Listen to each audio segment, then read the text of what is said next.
What's up, folks? Roberta.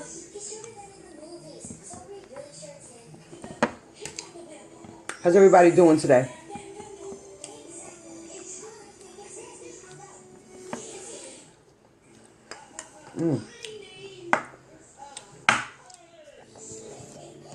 Hey, Sarah, what's going on?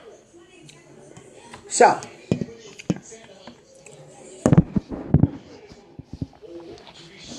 hey, what's going on, everybody? So,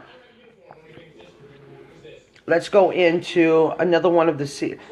Oh, we're going to talk about Project Ajax in a minute. This ain't the Ajax that you put in your bathtub and you scrub it nice and white and clean. Hard side, I bet you are, Roberta. I wish I was there with you.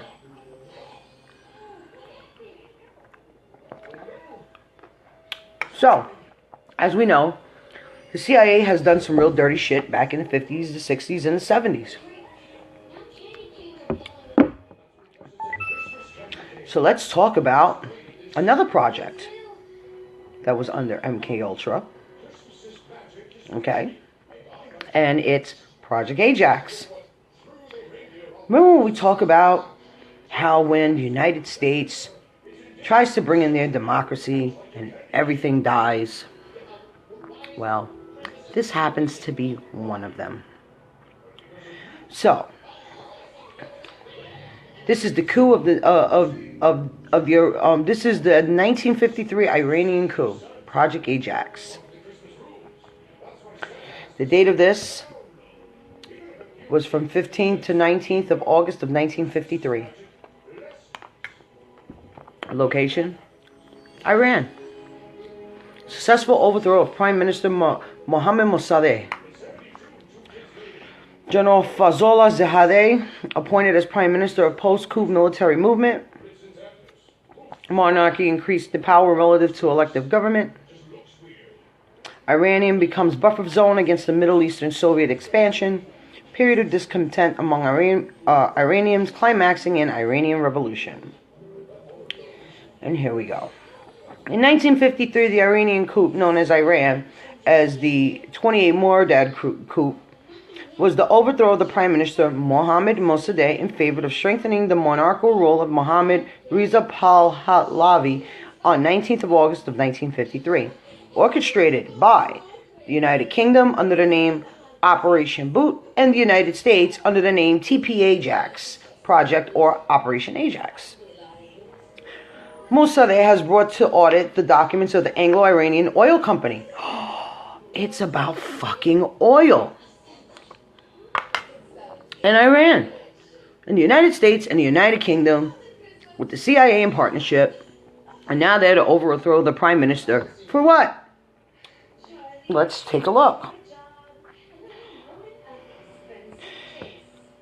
Mossadegh had brought to audit the documents of the Anglo-Iranian Oil Company, a British corporation, to limit the company's control over Iranian petroleum reserves.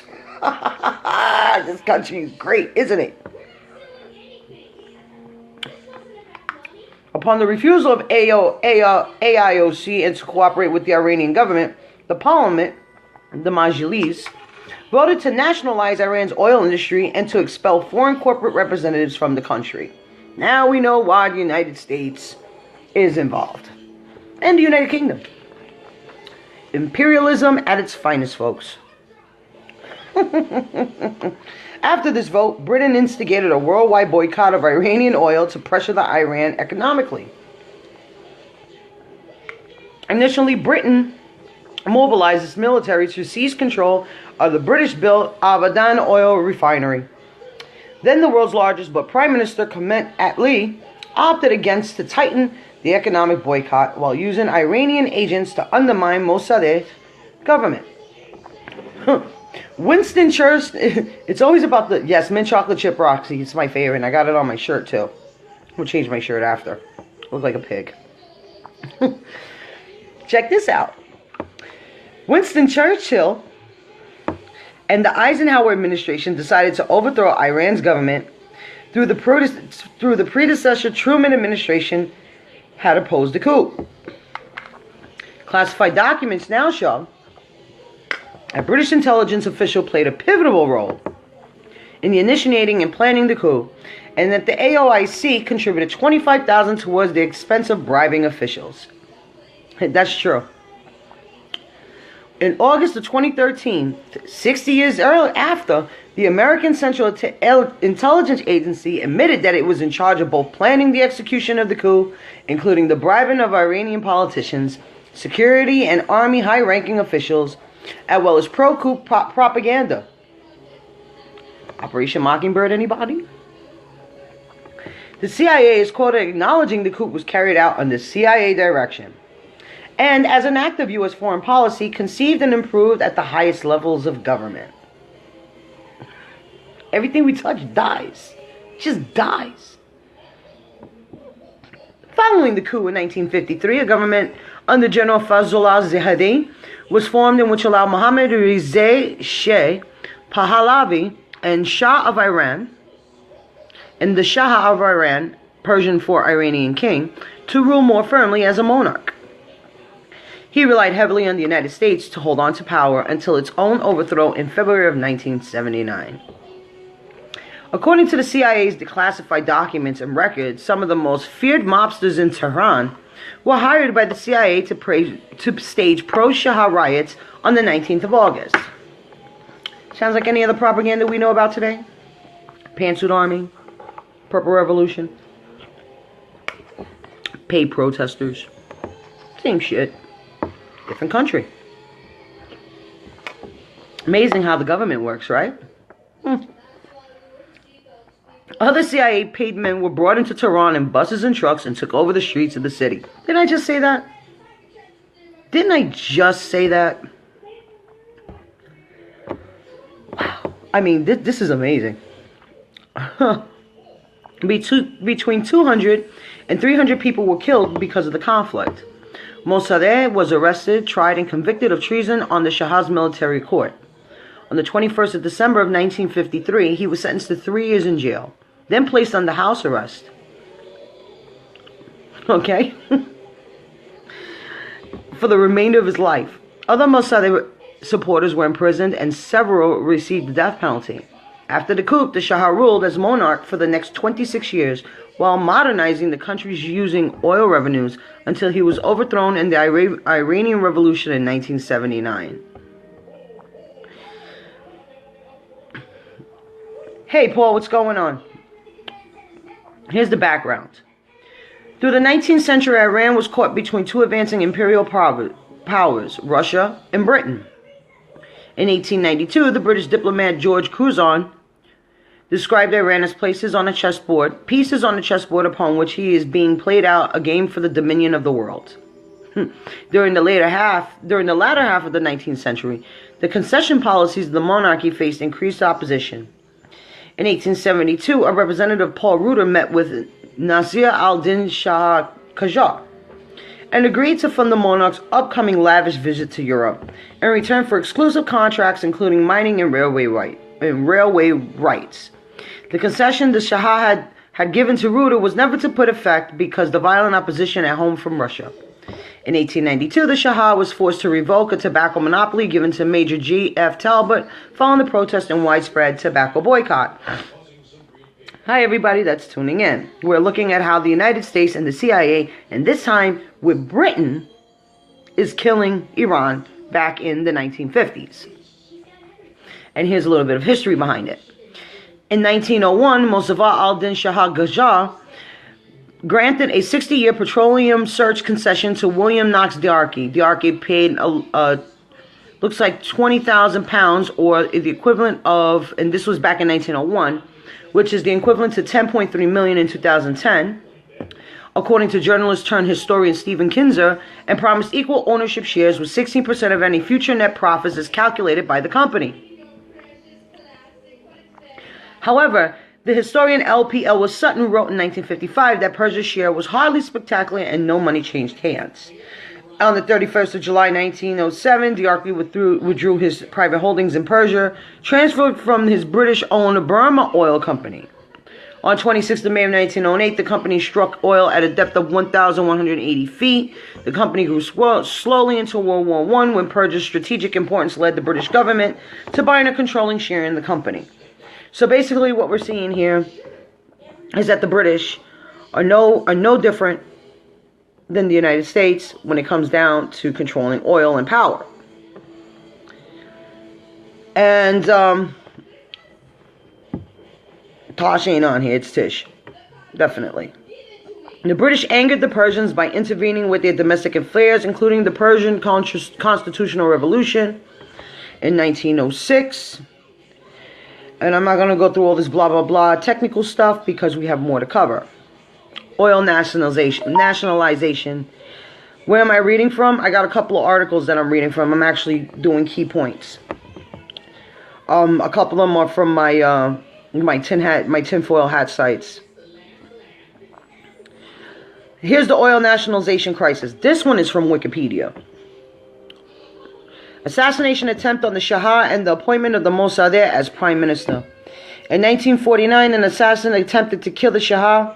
Shocked by the experience and emboldened by public sympathy for his injury, the Shah began to take an increasingly active role in politics. He quickly organized the Iran Constituent Assembly to amend the constitution to increase his powers. This is the Shah, which is supposed to be the king over Iran. He established the Senate of Iran, in which had begun the part of the constitution in 1906, but never been convened. Okay. So basically, we already know that the United States planned a coup on the prime minister of Iran at the time and wanted to introduce their own monarchy there so everybody could dip their hands into their oil. So in the late 1951, Iran's parliament, in a near unanimous vote, approved the Oil Nationalization Agreement. The bill was widely popular amongst the Iranians and generated a huge wave of nationalism. An immediate put Iran at loggerheads with Britain. The handful of MPs that disagreed with it voted for it as well, in the face of overwhelming popular support and the Fadayan's wrath. The nationalization made Mossadegh instantly popular among millions of Iranians, commending him as a national hero, but placing him and Iran at the center of worldwide attention. Many Iranians felt that for the first time in centuries they were taking control of the affairs in their country. Many also expected that nationalization would result in massive increase of wealth for the Iranians.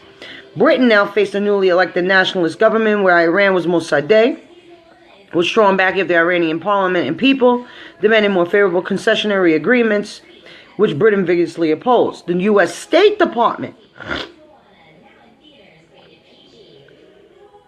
right? The U.S. State Department not only rejected Britain's demand that it continue to be the primary beneficiary of Iranian oil reserves, but the U.S. international oil interests were among the beneficiaries of its concessionary agreements that followed nationalization. So we're already in another country's business over oil. And we want to make sure that we're there as the benefactor and the beneficiary. That means if something happens to Iran, we're going to be the ones to be in control of that oil. But that oil's in Iran. Nothing to do with us. And of course, that was a way to clap back, at Britain. Of course, because this is post-World War II. We're going to get into all that, Sean. We're just starting the beginnings of MK Ultra. So we're talking about 150 operations that were done by MK Ultra. And they don't all fall under just mind control. This is all about, we talked about media relations that the CIA did. How they tortured our soldiers. Okay? They tortured our freaking soldiers, for God's sakes. To see how radiation will get into their heads and everything else. We've covered a lot of this stuff, Sean. You've just been out of the loop for a minute. But we've been covering all of this stuff, so get your tin hat on, because we haven't even touched anything yet. Anything. We're just going over the projects. And trust me, this is all just post-World War II. We're going down the timeline, and we're going to bring it all up to date for you, Sean. Don't worry. Don't get ahead of yourself. Got to know the history before you know the present. Trust me when I tell you.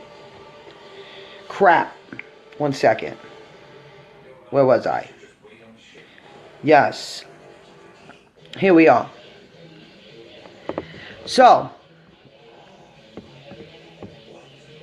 1 second. Let me pull that up again. I hit something over here. This is 1940s. We're not doing the 40s. Here it is. So, this is 49. I'm sorry.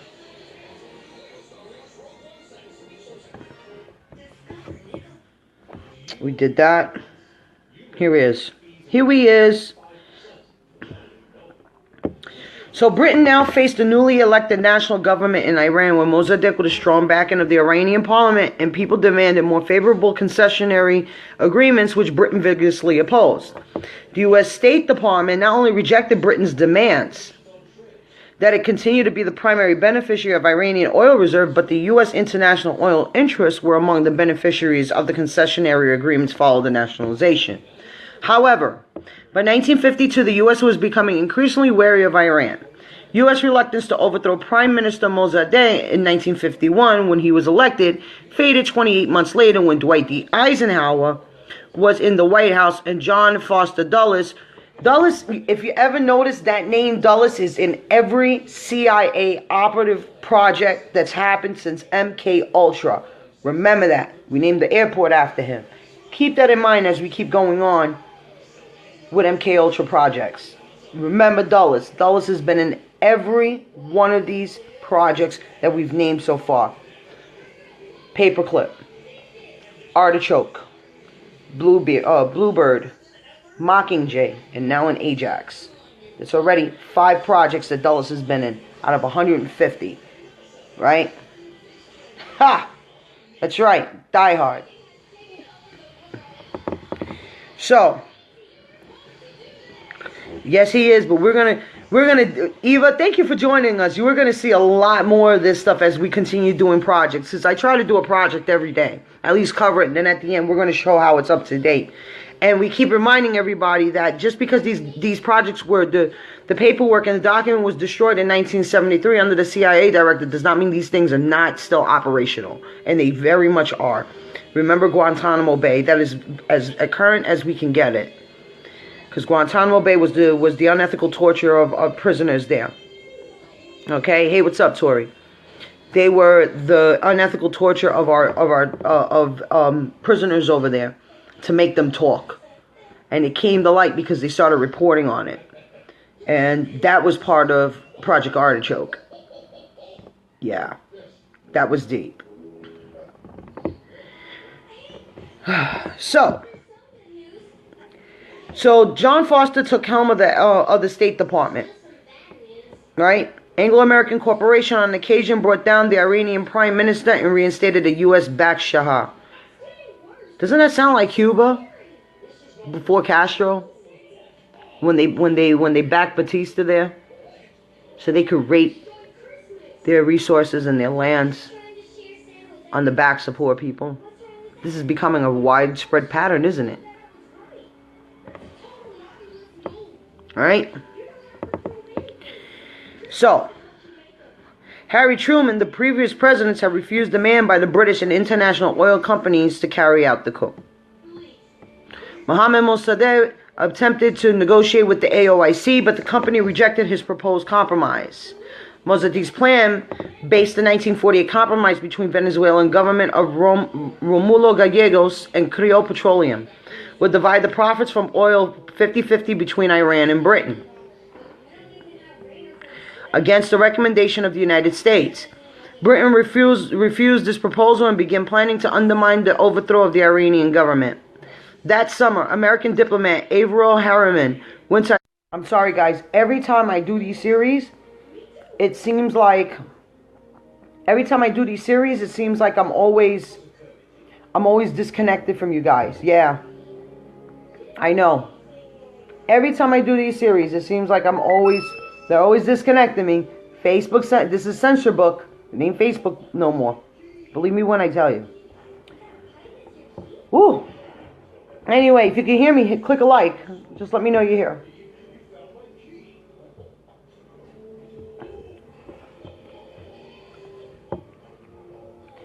That summer, American diplomat Averell Harriman went to Iran to negotiate an Anglo-Iranian compromise, asking the Shah's help. His reply was that in the face of public opinion, there was no way he could say a word against nationalization. Harriman led a press conference in Tehran, calling for reason and enthusiasm in confronting the nationalization crisis. As soon as he spoke, a journalist rose and shouted, "We and the Iranian people all support Premier Mossadegh and the oil nationalization."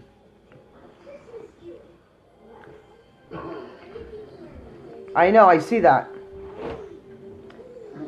I'm not putting this tin hat away. People need to be aware of this. And it's going to be all right.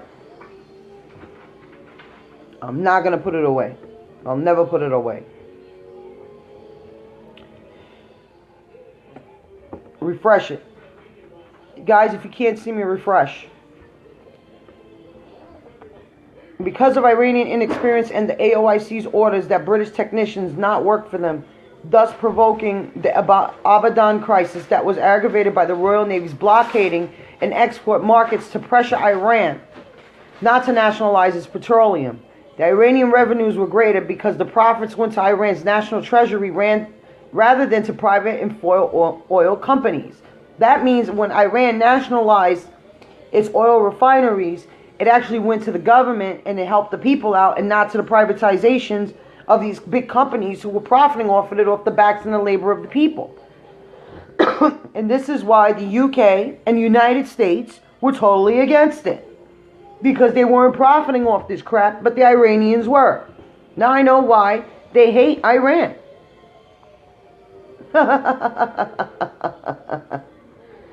Check this out. Here's the retaliation on that.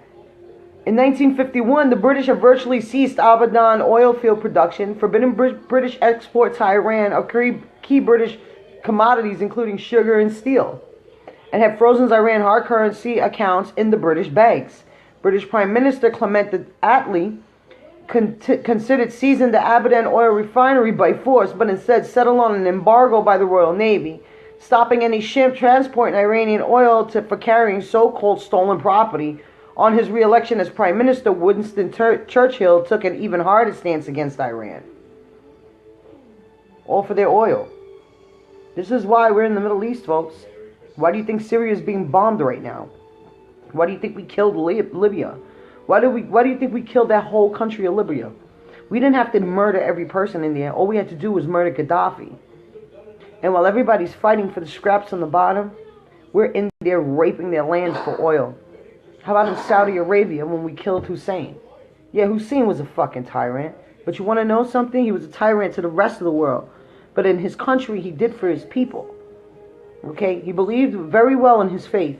And you want to know something? At least the people there remained, they had life. Now, look at the place. We have soldiers in Afghanistan guarding poppy fields. Okay? Let's not forget that. We have soldiers in Afghanistan guarding poppy fields, and poppy fields are for what? Heroin, oxycontins, roxycodones, and other prescription painkillers, methadone, okay? Heroin. We're there protecting all this crap. Why? For the good old dollar. Forget about it destroying America, because we can't even talk about our own country because we're out trying to conquer and rule. Trying to go out there and we're trying to kill other countries for the sake of a dollar. It's all about the money. You know what I'm saying, Lisa? This isn't even about what they're doing to us. Because what they're doing to us is a whole different story, and I was talking about it earlier. We'll bring it back to the United States because all this ties and connection in together. From everything from Pizzagate to the child sex rings and the pedophilia, to the mind control, to the fake news, to the military force in DAPL, to the way we see our news and our media, to the way Censorbook keeps censoring me and other people, okay, jamming our signals with no rights to protest. It all comes full circle. This is imperialism here. Okay? This is about the top getting their money on the backs of everyone else. This is world domination at its finest. Until people can understand what they're doing to our soldiers, they're using our military for senseless wars that they're fighting for absolutely nothing. Like a lot of people said, it was a conspiracy theory. But I do believe it at most. The reason why we were in Vietnam was because Rockefeller's nephew was captured as a POW and they wouldn't release him. It wasn't for democracy. Because now we control all the import and exports, and we bring countries over. We bring our corporations over there to South Korea, while North Korea continues to resist. What about Castro? They hated him, right? They hated him. They tried to assassinate him 683 times and failed. The man died of old age at the end. Okay? The installation of Bautista. The uprising and the killing of Muammar Gaddafi because he wanted to spread the wealth all over Africa. So they control their own prices on their resources through a gold bank. Whenever the United States doesn't profit, they kill.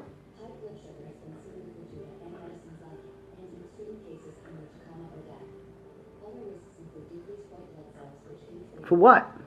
For the best interest of the top. Why do you think we averted World War III? Even though we have a no-fly zone over Syria, Putin, you don't hear Putin on the TV anymore. You know why? Because he knows once Trump gets into power, that's not going to play out like that. We're not going to war. Hillary Clinton was banking on war. Okay? They were banking on war because they wanted to make money for the top. And wars are funded on both sides by the same person. This Iranian coup was another reason. Castro was the biggest fuck you to the United States. He was the biggest clapback too. I loved him. As a Latina, I can say I loved him for doing what he did. Not everything was 100% right, but he fought back against the United States and its imperialism so that way it wouldn't taint his country. If they fell together. And he would take responsibility for his own. And that's my true belief of Castro. No media, no establishment can tell me that. But let me tell you something. What we're seeing right here is what the CIA has been doing to everyone all over the world. And this is why Iran hated us the most.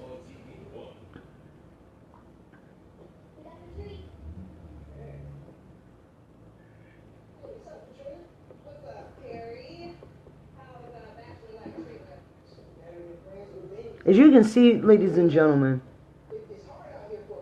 as many times as I go into these operations and I talk about these projects, every time we talk about these projects, two things pop up: CIA and Dulles.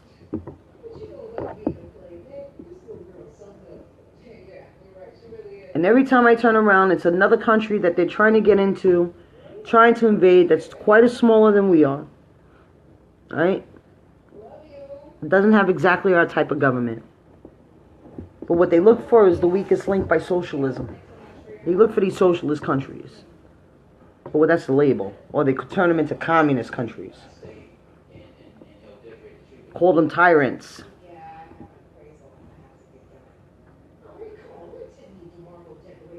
Exactly, Lisa. But Castro wasn't at all. He helped in the Angola War with South Africa. He dispatched medics all over the world. And that's right, Steve. Most Americans are not aware of this history. And as boring as it may sound, it's really important that we look into this stuff. Because once we know the history, we can now know what they're doing in now, present day. Because all they're doing is taking from these projects and continuing them without any paperwork involved. Because they don't feel they need transparency anymore. It's a damn shame. It's a damn shame.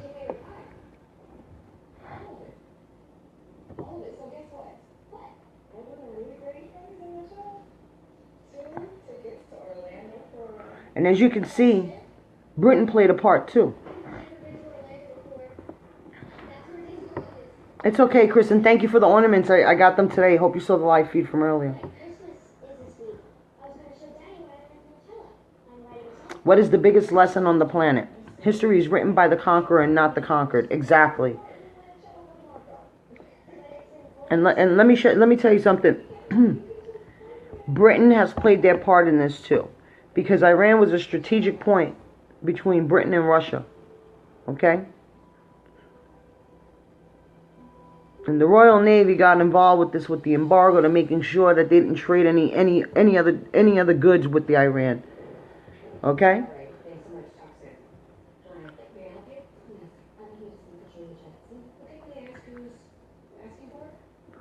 So let's go on a little bit further with this. To make matters worse, the Communist Tudeh Party, which supported the Soviet Union, has attempted to kill the Shah only 4 years earlier, began to infiltrate the military and send mobs to support Mossadegh, but in reality to marginalize all non-communist opponents. Earlier, the Tudeh has announced Mossadegh by 1953 changed tack and decided to support him. The Tudeh violently attacked opponents under the guise of helping the Prime Minister. The cousin of the future Queen of Iran, Farah Pahlavi, was stabbed at the age of 13 in his school by Tudeh activists, and unwillingly helped cause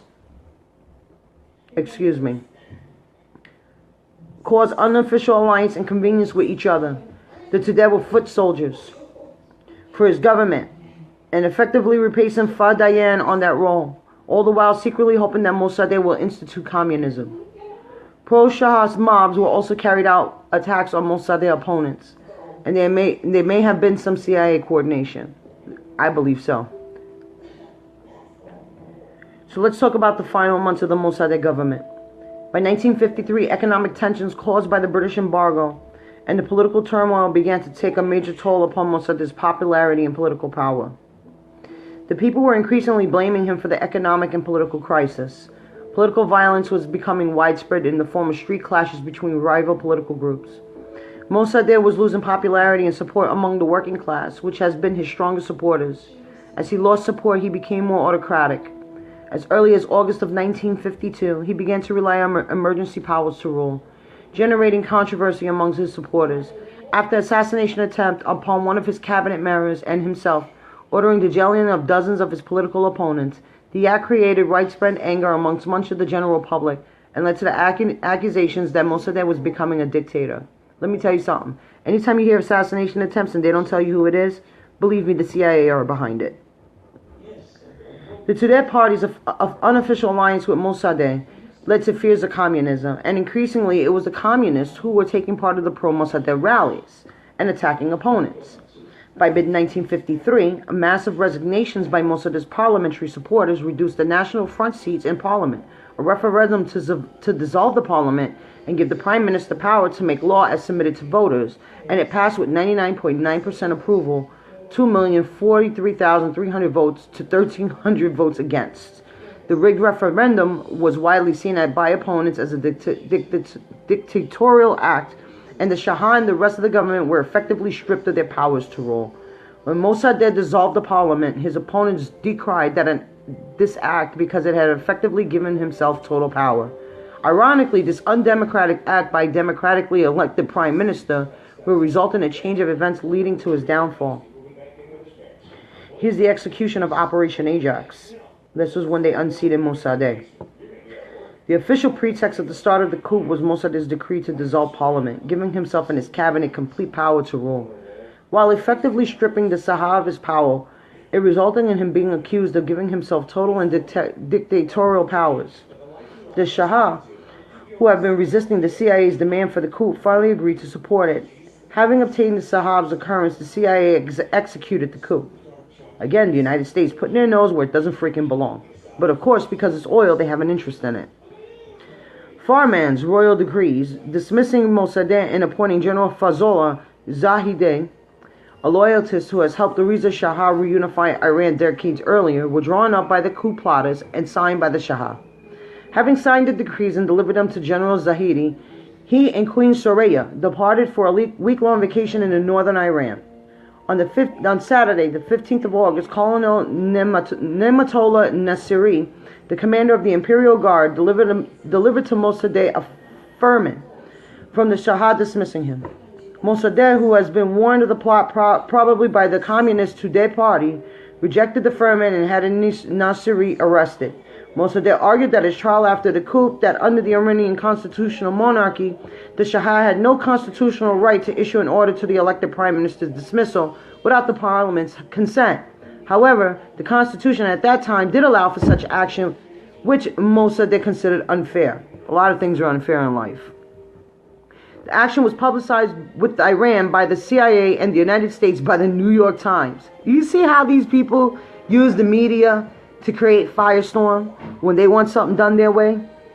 Mossadegh's supporter, millions of National Front supporters, as well as members of the Trudeau party, took to the streets in violent protests.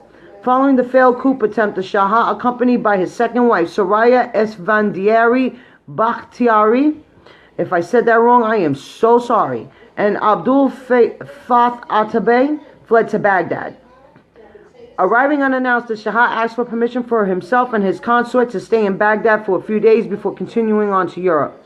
After high-level government consultations, they were escorted to the White House, the Iraqi government's guest house, before flying to Italy in a plane flown by Mohammad Khatami.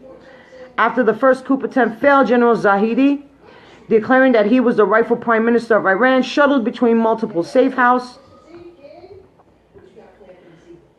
You too, Lisa. Dozens were in prison, believing that it had succeeded and it was in full control of the government. Mossad erred. While on the 19th of August, hired infiltrators posing as Trudeau party members began to organize communist revolution. And by the middle of the day, large crowds of regular citizens, armed with improvised weapons, took to the streets in mass demonstrations to beat back the Trudeau party members.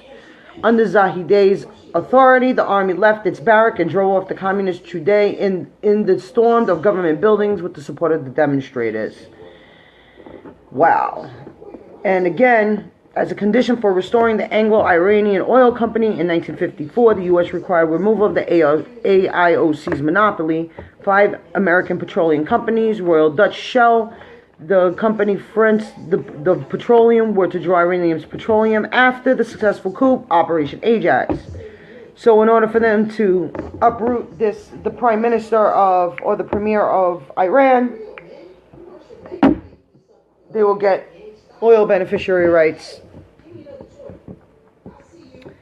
And basically, we would get rights to oil. And of course, after that premiere came the next one, and you know how that one went. Hans Blitz went in there in the 2000s and was like, we're looking for nuclear warheads, and they hide that one too. Because we're not, the relations with Iran has deteriorated under the new regime. So there you have it, folks. History in its making. The United States have been a part of propaganda and coups for the longest after World War II, trying to gain control of world power through smaller nations. And once again, we're looking at, the projects that were done under the CIA that were legal and illegal. And one of them happens to be Operation Ajax. So now that I've taken up 40 minutes of your life that you will never get back again, I just want to say thank you for putting on your tin hats tonight. Oh, we'll talk. We're gonna get into all that, Steve. Trust me when I tell you. I want to thank all of you who's been watching me on politics and stuff. I want to thank you for listening into Operation Ajax. There's a lot more that we have to cover, and I think I have enough